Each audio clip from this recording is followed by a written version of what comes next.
It always is.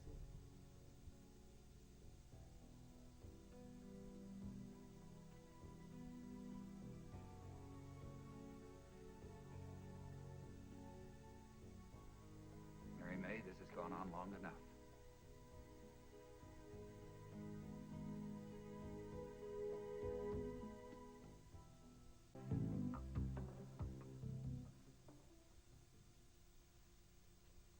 You have to know, I did not kill Bradley.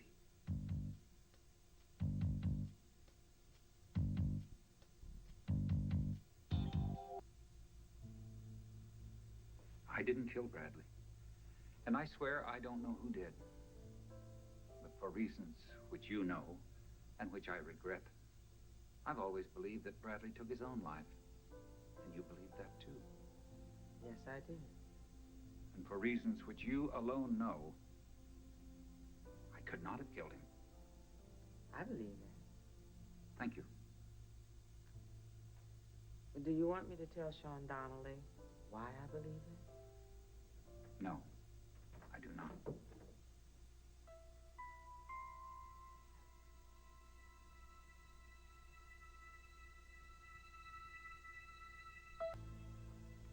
Justice, good afternoon. Mr. Quartermaine, to what do we owe this pleasure? I came here to tell your grandmother that, in spite of recent disclosures that seem to indicate the contrary, I had nothing to do with your father's death. And I would like to assure you of the same thing. I see. This is a very unfortunate situation. And if I can be of any help, I trust you'll let me know.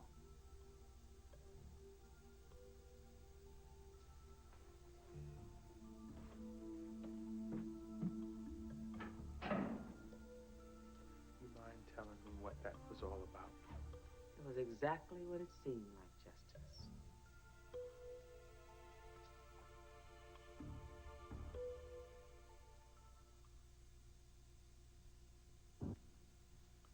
What was Edward Quartermaine doing in our house? He was paying us a courtesy call. I find that hard to believe. He may be a devil, but he's a well-mannered one. How can you make jokes? It was Edward Quartermaine and his pals who were lined against my father. It was Edward Quartermaine's gun that killed my father. It was Edward Quartermaine who aborted the investigation into my father's death. Is it so unreasonable for me to assume that Edward Quartermaine killed my father? Or if he didn't pull the trigger, he paid someone else to do it? It would explain why he was so intent on calling the investigation off. If he murdered him, made it look like suicide, and then the body disappeared, he would have thought, hey, something went terribly wrong with this plan. No wonder he didn't want an investigation. Granny Mae, this is just too obvious for you to ignore anymore. Justice, I am not going to fight with you over logic or circumstantial evidence, and I am not going to try Edward Quartermaine in this house. Now, I know he can be driven. I know he can be a ruthless man. Indeed, he had a lot to gain by the death of Bradley and the cover-up, but he did not kill your father. Do you know who did? No. Then how can you be so sure?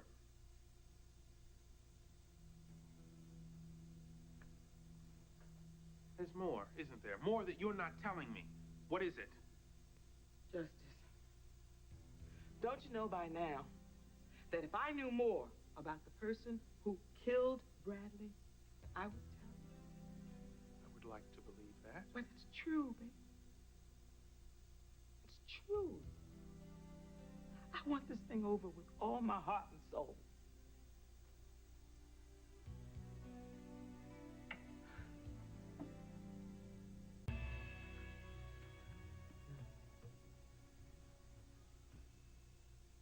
What are you thinking about? I'm not pressing. I'm just curious. You look like you're enjoying yourself. I was. There have been weeks on end. So much sorrow, so much anger, so much pain. So I was just sitting here indulging in a fantasy. Can you share it? I surely can. I was thinking about this investigation finally being over and no one I love getting hurt. I hope that's possible. And then I was painting this picture of how the future could be. You staying in Port Charles and taking on your very own work. And living a long and happy life that your father wasn't able to have. And Port Charles being better for it. You think that's too much of a dream to hope for? Frankly, I don't know why it has to be a dream. Make it happen.